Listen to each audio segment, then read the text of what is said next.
이제 좀 새벽에는 많이 시원해진 것 같습니다. 근데 이제 제가 이제 가만히 생각해 보니까 지난 한 달 동안 굉장히 더웠었는데 이제 기록적으로 더웠다라고 이야기하는데 한 가지 좋았던 점이 있었던 것 같습니다. 여러분들 혹시 뭔지 아시겠습니까? 이제 우리나라에 주로 동풍이 불면서 미세먼지 농도가 굉장히 낮아졌습니다. 그래서 날씨가 너무 더워서 숨쉬기가 굉장히 힘든데 이제 미세먼지는 다행스럽게 이제 농도가 낮아서 이제 그 부분은 우리가 이제 하나님께 감사드릴 부분이다라고 이제 생각이 듭니다. 날씨가 선선하니까 더 신앙생활에 이렇게 매진하는 우리 모든 성도들 되시기를 축원합니다. 오늘 저희들이 함께 살펴보려 하는 창세기 19장은 2000년 기독교의 역사에 있어서 안타깝게도 거의 설교되지 않았던 본문입니다. 그래서 이제 아프리카의 이제 히포의 주교였던 아우구스티누스, 이제 라틴식으로 발음하면은 아우구스티누스인데, 이제 제가 설교하는 동안에 이제 이름을 여러 번 말씀을 드렸습니다. 근데 이제 이분도 창세기 설교를 이제 굉장히 많이 했고, 창세기 주회를 무려 4권이나 썼었는데 창세기 19장은 설교하지 않았습니다. 이와 달리 스위스 제네바의 종교개혁자 칼빈은 창세기 19장을 놓고 1560년 4월 29일부터 5월 13일까지 매일 아침, 물론 건너뛸 때도 있었습니다. 왜 그런가 하니까 이제 칼빈과 함께 동력하는 목사들이 있었기 때문에 건너뛰는 날이 있어서 6회에 걸쳐 설교했습니다.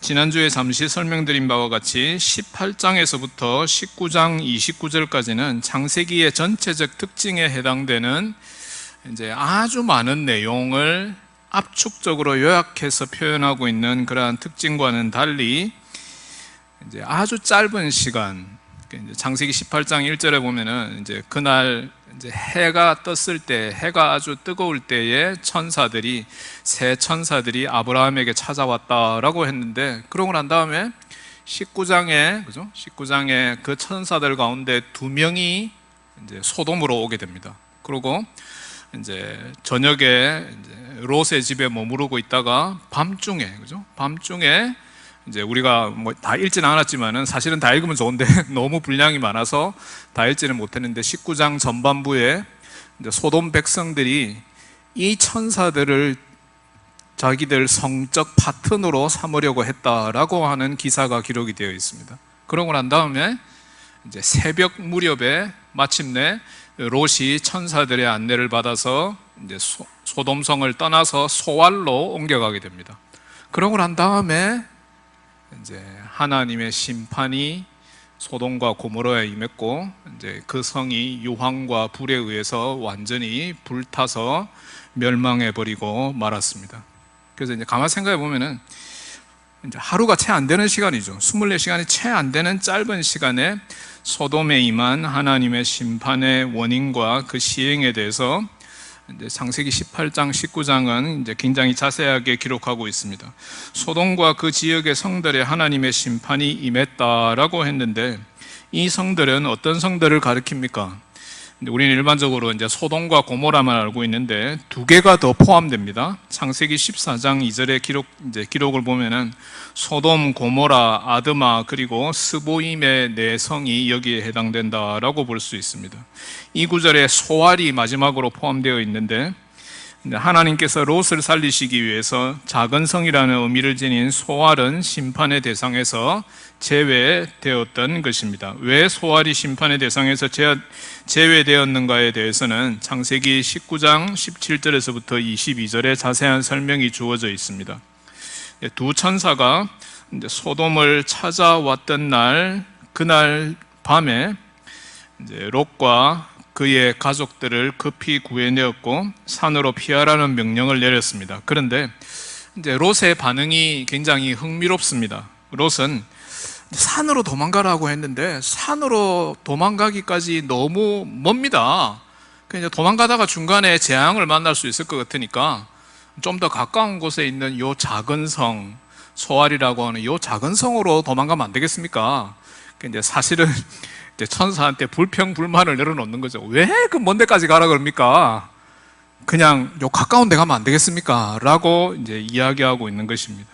그런데 22절에 이성으로 도망가라라고 하는 이제 그러한 천사의 이제 허락이 떨어졌고, 이제 그 결과 소알이라고 하는 성에 가게 되었는데, 이제 이 성 이름이 소알로 불리워지게 되었다라고 말씀드렸는데, 14장 2절을 자세히 보면은 이 성의 원래 이름은 벨라이었다라고 기록하고 있습니다. 그러다가 나중에 소돔의 멸망과 더불어 이 성의 이름이 소알로 바뀌게 된 것을 짐작할 수 있습니다. 천사는 롯의 요청을 허락했고, 그가 소알로 피신하기를 마치게 되었을 때 새벽에 해가 돋았다라고 본문 23절이 증거합니다. 그 이후에 하나님께서 소돔과 이 성들의 유황과 불을 비처럼 내려서 이들이 완전히 멸망되었다라고 24절이 말씀하고 있습니다. 24절에 여호와께서 하늘 곧 여호와께로부터 유황과 불을 소돔과 고모라에 비같이 내리사, 그래서 계속해서 26절 말씀입니다. 롯의 아내는 뒤를 돌아보았으므로 속은 기둥이 되었더라. 천사의 인도를 받아 롯의 가족들이 소알 땅으로 들어가게 되었으나 소돔의 미련을 버리지 못했던 그의 아내는 결국 소돔과 함께 멸망당하고 말았던 것입니다. 그리고 27절 이하에는 18장에서는 등장하지 않던 아브라함이 멀리서 소돔이 멸망한 후의 모습을 바라보는 장면이 기록되어 있습니다. 소돔이 더 이상 존재하지 않는 도시이므로 정확한 위치가 어딘가라고 하는 것을 파악하기에 상당한 어려움이 있는 것 같습니다. 그래서 이제 구약학자들, 고고학자들 이제 아무리 머리를 총동원해도 이제 그곳이 어디인가라고 하는 것을 정확하게 찝어내지는 못합니다. 그렇지만은 이제 대부분의 경우에 일반적으로 지금의 사해 남쪽 지역이 아닐까라고 그렇게 이야기합니다. 근데 아브라함은 그 당시에 어디에 살고 있었는고 하니까 헤브론에 살고 있었는데, 헤브론하고 이제 소돔의 거리가 약 60km 정도 떨어져 있었다라고 학자들은 이야기합니다. 그 60km가 어느 정도 되느냐? 지금 같으면은 고속도로에서 1시간 시속 60km로 달리면 갈 수 있는 곳입니다. 어디가 김해에서 가면 어디가 딱 떨어지는 거 하니까 울산입니다. 그죠? 울산까지 1시간 정도 걸리고, 제가 지도를 찾아보니까 57km 정도 되는 것 같아요. 근데 이제 여기에서 이야기하고 있는 거는 아브라함이 소돔이 불타는 장면을 볼 수 있었다. 그러니까 소돔을 직접 볼 수 있었다라고 하는 말은 아니고, 멀리서 소돔에서 이제 연기가 이렇게 올라가는 것을 볼 수 있었다. 근데 이제 상당히 먼 거리입니다. 그런데 얼마나 유황불이 극심하게 온 성을 불태웠고, 그 태우는 연기가 얼마나 높이 올라갔으면은 그렇게 멀리서도 아브라함이 눈으로 확인할 수 있었는가라고 하는 것을 짐작하도록 만듭니다.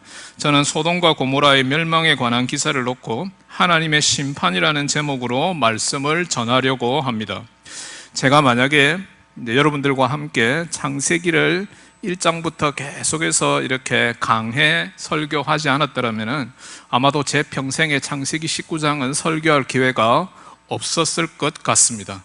저도 처음이자 마지막인 것 같습니다. 그래서 소돔과 고모라의 기사는 우리에게 굉장히 이제 익숙한 기사입니다. 그래서 우리 유년주일학교 어린이들도 이 기사는 거의 다 알고 있습니다. 이제 그렇지만은 심판이라고 하는 주제는 설교에 자주 다루어지지 않는 주제입니다. 그래서 제가 이 주제를 설교해야 되나 좀 많이 망설이기도 했지만은 이제 창세기를 지금까지 매주 한 장씩 설교하는 차원에서 이 말씀을 하나님의 말씀으로 전하게 되었습니다. 하나님의 심판이 무엇인가에 관해서 세 가지로 나누어서 묵상하는 가운데 우리 주님께서 오늘 아침에 우리에게 주시고자 하는 은혜를 함께 나누고자 합니다. 그 세 가지는 주보에 나와 있습니다. 이제 한번 살펴봅시다. 심판의 원인. 제가 따라하라고 말씀 안 드렸는데 예, 따라 하셔도 괜찮습니다. 심판의 원인, 그 다음에 심판의 연기, 그 다음에 심판의 실행, 그렇게 이제 세 가지로 나누어서 생각하고자 합니다. 첫째, 심판의 원인에 대해서 생각해 보겠습니다. 소돔의 죄악으로 인한 하나님의 공의의 훼손이 심판의 원인이었다라고 볼 수 있습니다.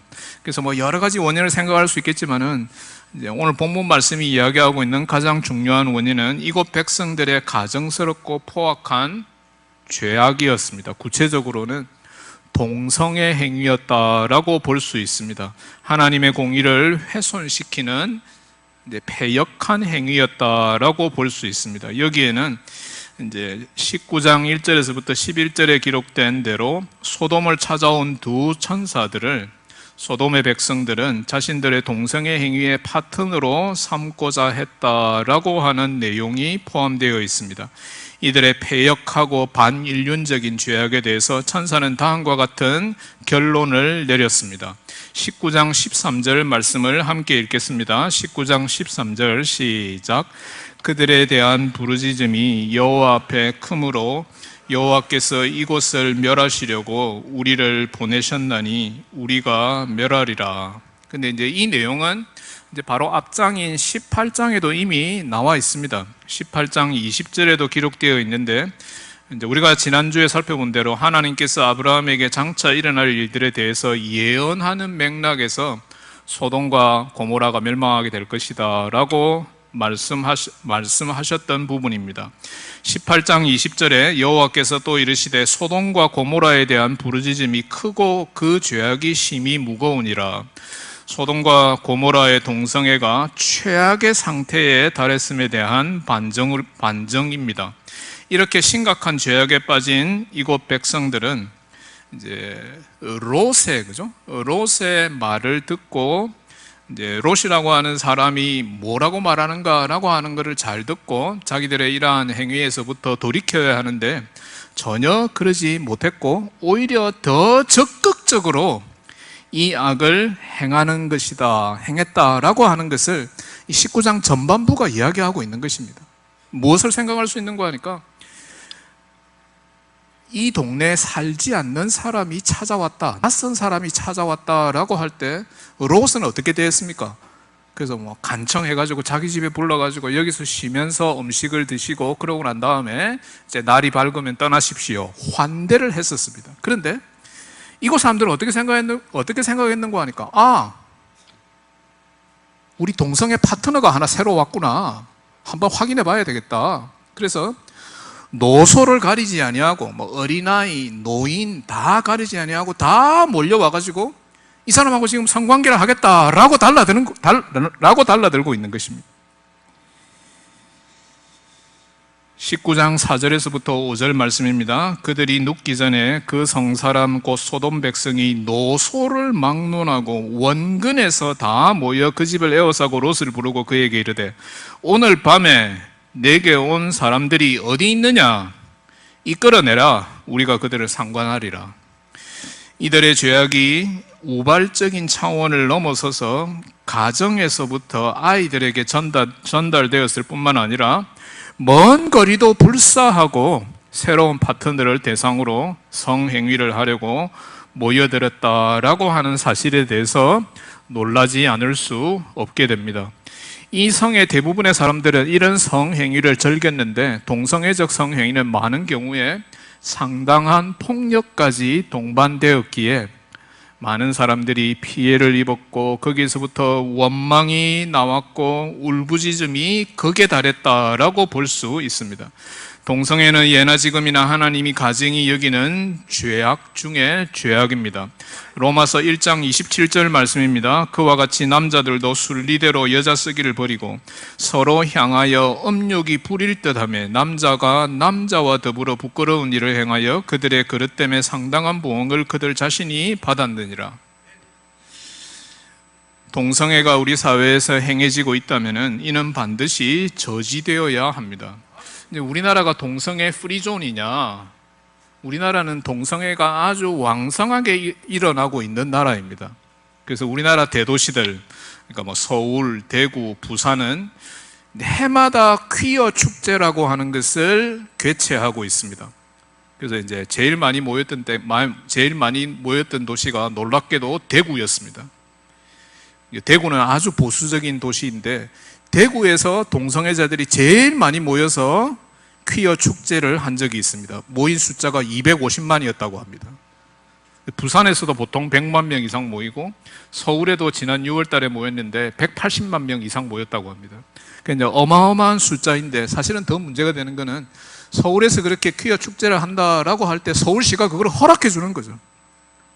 물론 이제 뭐 반대 집회도 엄청나게 많이 열리지만은 그렇게 허락해 준다라고 하는 이제 이유가 어디 있느냐, 근거가 어디 있느냐라고 할 때 동성애와 동성혼이 합법화되어야 된다라고 하는 생각을 서울시장이 품고 있기 때문입니다. 그래서 이제 그 근거는 어디 있는 거 하니까 동성애를 하는 사람들의 숫자가 아무리 소수다라고 하더라도 소수이기 때문에 이 사람들이 차별되어서는 안 된다라고 하는 차별금지법이라고 하는 게 제정이 되어 가고 있습니다. 이제 거기에 근거해 가지고 동성애자들이 공개적으로 자기 자신들의 성적 성향을 드러내는 일이 우리나라에서 사실은 일상화되어 가고 있다라고 하는 것이 분명한 사실입니다. 그렇지만은 우리는 이 동성애적 행위들을 막아야 합니다. 개인의 힘으로 어렵다면 반대하는 자들이 힘을 합쳐서 막아내야 합니다. 그러나 소돔의 동성애자들은 기세가 등등했습니다. 아무도 소돔에서 이 동성애 행위를 저지하지 못했습니다. 롯이 이 악한 행위를 그만두라라고 했는데 오히려 이 사람들은 더 달라들어서 이 천사에게 악한 행위를 하려고 했던 것입니다. 19장 7절에 롯은 이들의 행위를 악한 행위로 규정하고 이들을 저지하려 했으나 역부족이었습니다. 그는 자기에게 순결을 지킨, 그러니까 남자를 알지 못하는 두 딸이 있는데 이들을 내줄 테니 이들에게 제발 이러한 악한 일을 행하지 말라고 애절하게 간청했습니다. 19장 8절 말씀입니다. 내게 남자를 가까이 하지 아니한 두 딸이 있노라. 청하건대 내가 그들을 너희에게로 이끌어내리니 너희 눈에 좋을 대로 그들에게 행하고 이 사람들은 내 집에 들어왔은즉 이 사람들에게는 아무 일도 저지르지 말라. 근데 이제 가만 생각해 보면은 지금 결혼하지 않은 자기 딸을 내주겠다라고 하는 거 아닙니까? 그래서 내 딸을 당신들이 하고 싶은 대로 마음대로 하시오. 저 같으면 절대 그렇게 못 하겠습니다. 여러분들 같으면 그렇게 하시겠습니까?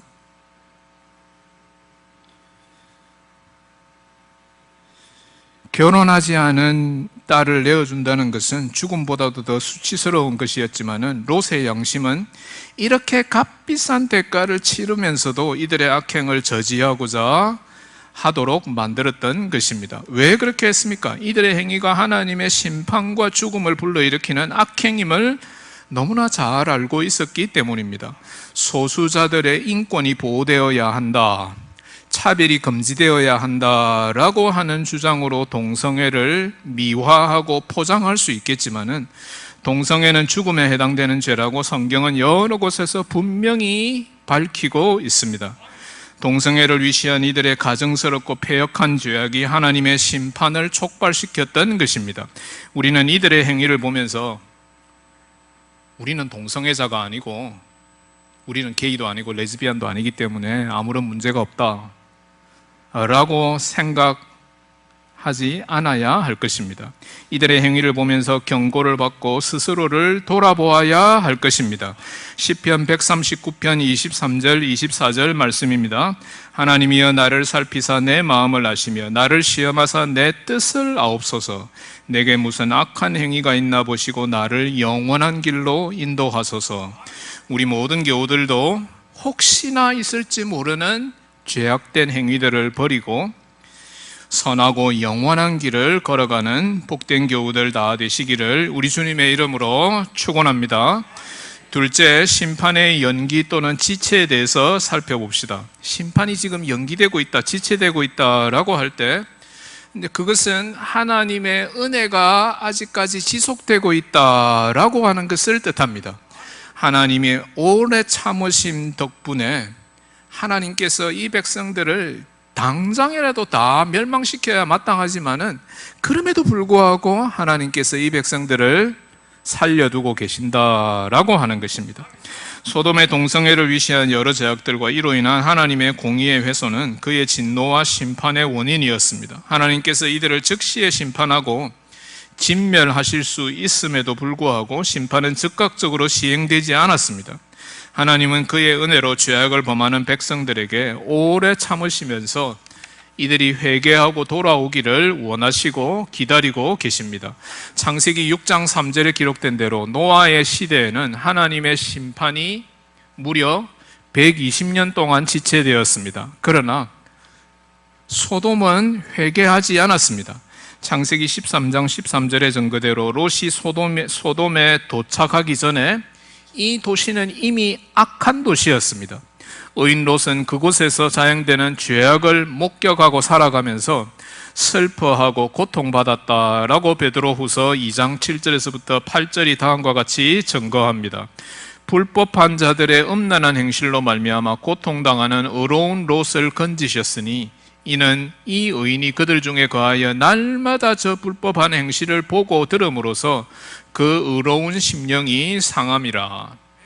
이제 여기 이제 이렇게 이야기했는데 요즘 용어로 이야기하면은 롯이 이제 소돔에서 살아가면서 엄청난 스트레스를 받는 환경 속에 있었다라고 볼 수 있습니다. 이렇게 롯이 고통당하는 동안에 하나님은 소돔을 멸망시키지 않으시고 계속해서 이들이 회개하고 돌아오기를 기다리셨던 것입니다. 우리는 니느웨의 경우 선지자 요나를 통해서 온 성이 회개하고 하나님께 돌아왔던 것을 기억합니다. 그러나 소돔은 계속 불법을 행하고 하나님을 경멸하고 조롱하기를 그치지 않았습니다. 이들의 계속되는 죄악에도 불구하고 하나님은 그의 크신 자비로 이들의 행위를 간과하셨고 그동안 심판이 지체되고 연기되었던 것입니다. 이 기간은 하나님의 은혜와 자비가 제공되는 시간이었습니다. 본문 29절의 말씀대로 아브라함을 생각하셨던 하나님께서 롯과 그의 가족을 구원해 내셨던 것입니다. 롯의 사위들에게도 구원의 기회가 주어졌습니다. 19장 14절을 보면은 이제 롯이 이제 장차 자기 딸들하고 결혼할 두 사위들을 불러놓고 지금 이제 하나님의 천사가 와서 이 성을 곧 멸하려고 한다. 그러니까 우리하고 같이 이 성에서부터 나가자. 딴 데로 피난을 하자라고 이야기했을 때 이 사람들이 어떻게 반응을 했었습니까? 14절에 보면 이렇게 기록하고 있습니다. 농담으로 여겼더라. 농담으로 여겼더라. 그래서 가만히 생각해 보면은 진짜 기가 막힌 일입니다. 왜? 지금 장인이 될 분이 말씀을 하고 있는데 사위 될 사람들이 그 말씀을 농담으로 여겼다. 그 당시의 상황이 어떠했는가라고 하는 것을 다시 한번 이제 짐작할 수 있는 부분이다라고도 생각할 수 있습니다. 롯의 사위들은 이렇게 구원받을 수 있는 기회를 제 발로 차버렸습니다. 칼빈은 창세기 19장을 설교하면서 이곳 주민들 가운데 그래도 악의 가능성이 가장 낮은 자들이 롯의 사위들이었다라고 말합니다. 그러나 이들조차도 하나님의 자비를 받아들이지 않았던 것입니다. 그렇다면 나머지 일반 롯의 백성들은 얼마나 악한 행위에 완전히 젖어 있었겠느냐라고 하는 것입니다. 하나님의 진노를 촉발시켜서 하나님께서 도저히 이제는 놔둘 수가 없다 라고 하셨던 것입니다. 소돔의 모든 주민들의 악이 얼마나 절정에 달했는지가 여실히 드러나는 장면이 아닐 수 없습니다. 이들의 행위는 하나님의 공의를 완전히 훼손했을 뿐만 아니라 하나님의 부드러운 자비의 음성조차 완강히 거부하는, 그래서 멸망을 자초하는 행위에 불과했던 것입니다. 결국 이들에게 주어진 은혜의 시간이 다 소진되어 버리고 말았고 이들은 천사를 통해 주어지는 구원을 거부했으며 하나님의 은혜와 하나님의 인내의 시간은 마침내 끝나버리고 말았습니다. 심판은 더 이상 지체되지 않았고 유황과 불에 의한 멸망만이 그들을 기다리고 있었던 것입니다. 우리에게는 구원의 때가 아직 주어져 있습니다. 지금도 많은 사람들에게 세계 곳곳에서 예수 그리스도의 복음이 전해지고 있으며 하나님의 자비하심이라는 유효 기간은 아직도 끝나지 않고 살아 있습니다. 아직 하나님의 자비와 오래 참으심이 지속되는 이 기간 동안에 더 많은 사람들이 복음을 듣고 하나님께로 돌아올 수 있습니다. 여기에 우리 하나님의 그 크신 은혜가 발견됩니다. 로마서 13장 11절 12절 말씀을 함께 읽겠습니다. 로마서 13장 11절 12절 말씀입니다. 시작. 또한 너희가 이 시기를 알거니와 자다가 깰 때가 벌써 되었으니 이는 이제 우리의 구원이 처음 믿을 때보다 가까웠습니다. 밤이 깊고 낮이 가까웠으니 그러므로 우리가 어둠의 일을 벗고 빛의 갑옷을 입자. 아까 말씀드렸던 아프리카 히포의 주교 어거스틴은 이 구절을 읽는 가운데 성령의 감동하심을 체험했고 자신의 방탕한 삶에서 돌이켜 회심했다고 합니다.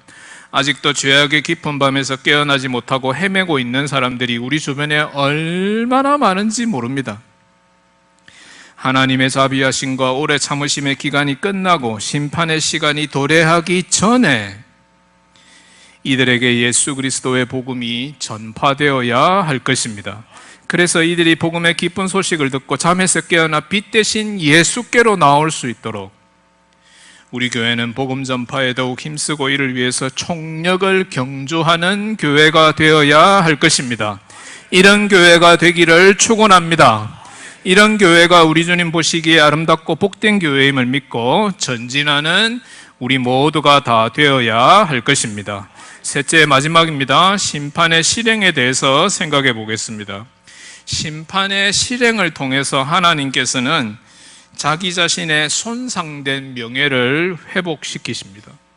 그런데 이제 그 과정 중에 이제 소돔이 완전히 멸망되었다라고 하는 것을 이제 우리가 알고 있습니다. 롯과 그의 가족들이 소알로 도망한 후에야 비로소 하나님의 심판이 실행에 옮겨졌습니다. 밤이 맞도록 천사는 무척이나 분주한 가운데 롯의 가족들의 안위를 위해서 노력했습니다. 여기 있으면 큰일 난다. 빨리 이성에서 도망을 가야 된다. 내가 안내를 할 거니까 내 말을 듣고 빨리 도망가도록 해라 라고 그렇게 이야기했는데 롯은 거기에 그렇게 신속하게 대응하지 않았습니다. 천사들은 지금 마음이 달아가지고 막 너무 급한데 롯은 오히려 막 지체하고 있었습니다. 어디에서 그것을 알 수 있는가 하니까 19장 15절 16절 말씀을 보면은 알 수 있습니다. 19장 15절 16절 말씀을 우리가 같이 한번 읽어보겠습니다. 19장 15절 16절 시작. 동틀 때에 천사가 롯을 재촉하여 이르되 일어나 여기 있는 내 아내의 두 딸을 이끌어내라. 이 성의 죄악 중에 함께 멸망할까 하노라. 그러나 롯이 지체하매 그 사람들이 롯의 손과 그 아내의 손과 두 딸의 손을 잡아 인도하여 성 밖에 두니 여호와께서 그에게 자비를 더하심이었더라. 근데 여러분들 이제 여기 보시면은 16절에 그러나 롯이 지체하매라고 했는데 15절에는 천사들은 너무 다급한 겁니다. 근데 롯은 뭐 여러 생각을 하는 거겠죠. 설마 그런 일이 일어날까? 만약에 떠난다면은 내가 가지고 있는 재산들은 어떻게 되지? 오만 생각을 다 하고 있는 것입니다.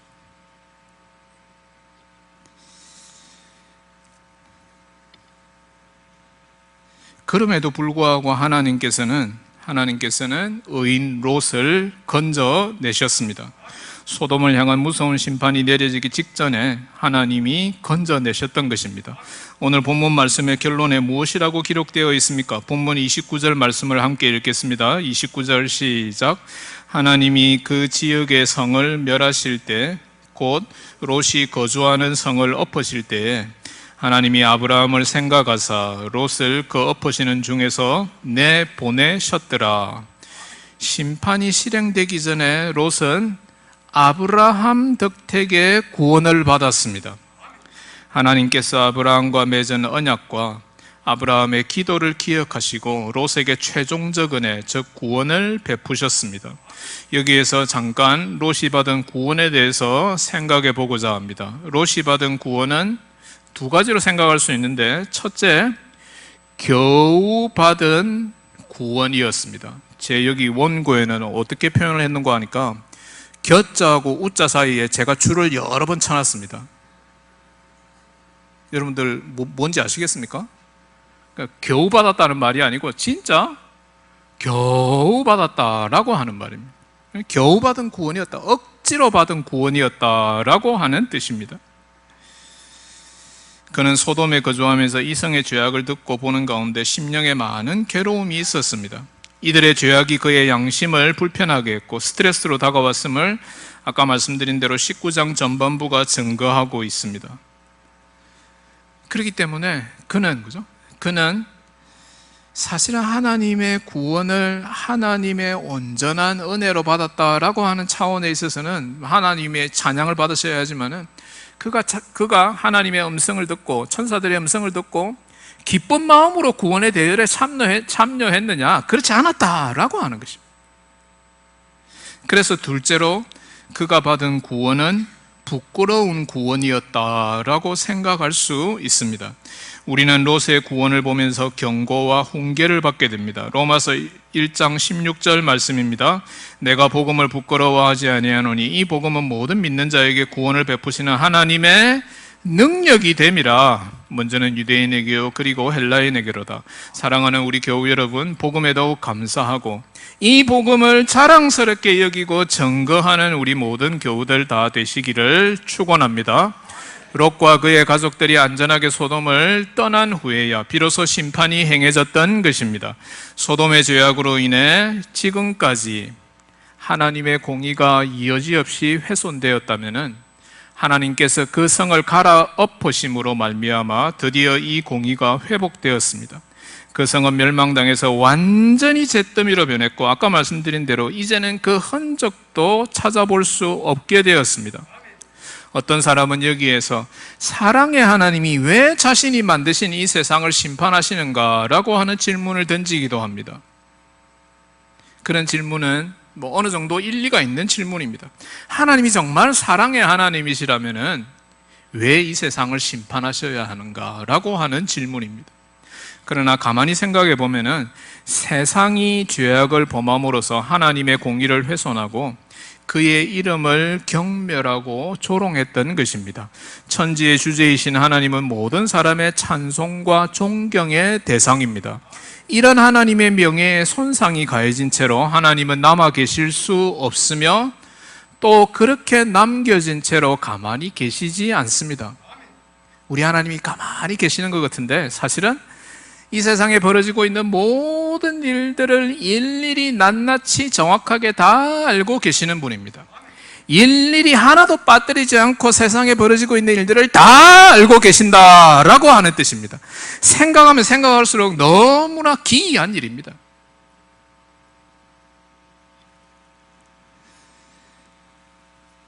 우리 하나님은 공평하고 정의로우신 분입니다.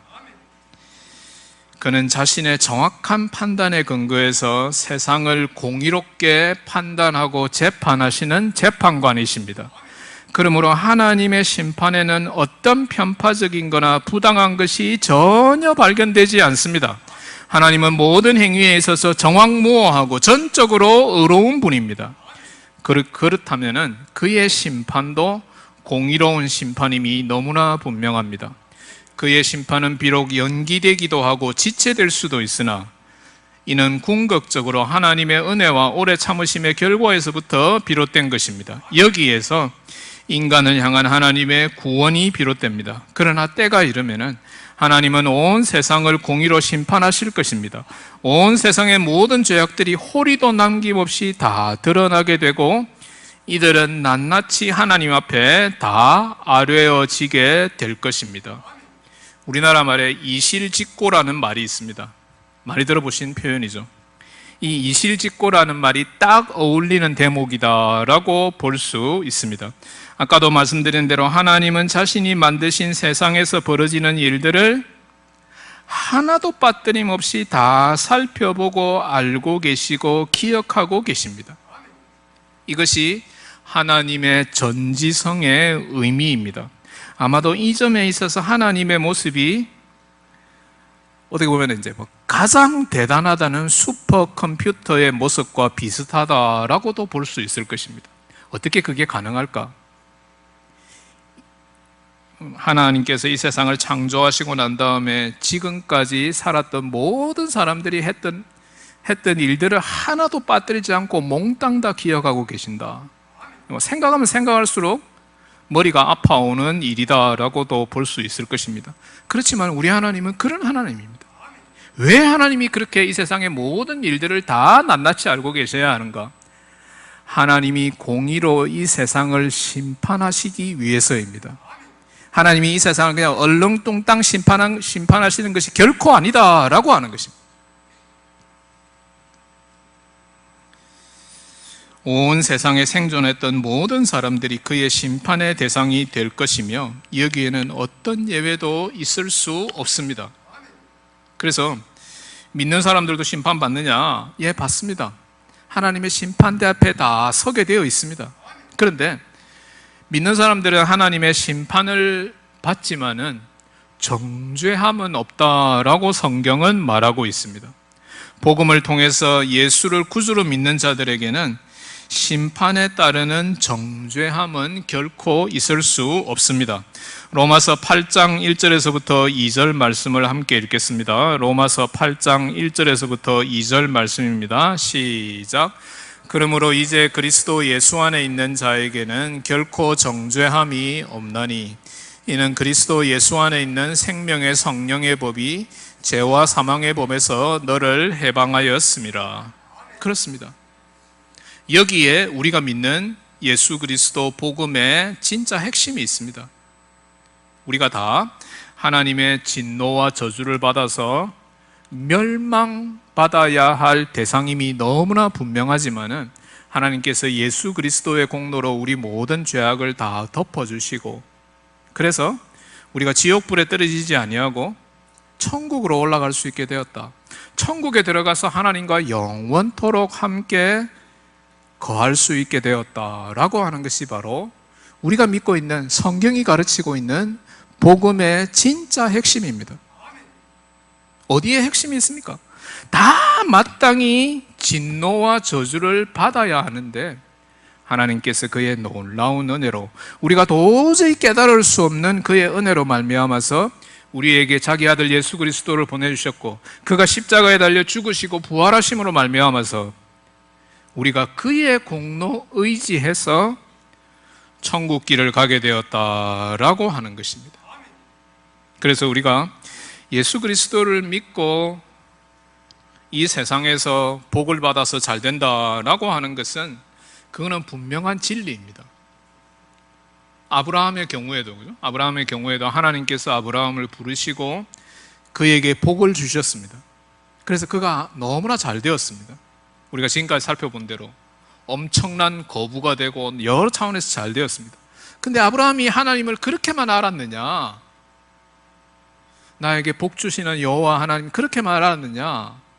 지금 창세기 19장에 와서 보니까 하나님께서 천하를 다스리시고 심판하시는 하나님이다라고 하는 것을 아브라함이 너무나 절실하게 깨닫게 되었습니다. 우리가 우리 하나님을 우리에게 복 주시는 하나님으로 알고 있는 것, 그거 너무나 좋습니다. 그런데 우리가 우리 하나님을 복 주시는 하나님일 뿐만 아니라 온 세상을 다스리고 심판하시는 하나님으로 알아야 우리 하나님을 제대로 안 것이다 라고 말할 수 있습니다. 그래서 우리가 너무 실수하기 쉬운 것은 무엇인가 하니까 하나님에 대해서 말하면서 설교하면서 가르치면서 하나님은 우리를 복 주시는 하나님이시다, 우리를 사랑하시는 하나님이시다, 우리가 잘 되기를 원하시는 하나님이시다 라고만, 거기까지만 말하고 마치는 것입니다. 잘못하고 있는 것입니다. 하나님은 물론 우리가 복 받기를 원하시고 우리가 잘 되기를 원하시고 우리가 구원받기를 원하십니다. 그렇지만은 우리가 하나님의 말씀을 믿지 않고 하나님을 의뢰하지 않고 하나님을 사랑하지 않을 때 우리를 심판하시는 하나님이다 라고 하는 것도 믿어야 합니다. 아멘을 좀 크게 해주시면 너무 감사하겠습니다. 왜 그렇습니까? 제가 이 설교는 아까 말씀드린 대로 앞으로 평생 동안 아무리 생각해봐도 하지 못할 설교일 것 같습니다.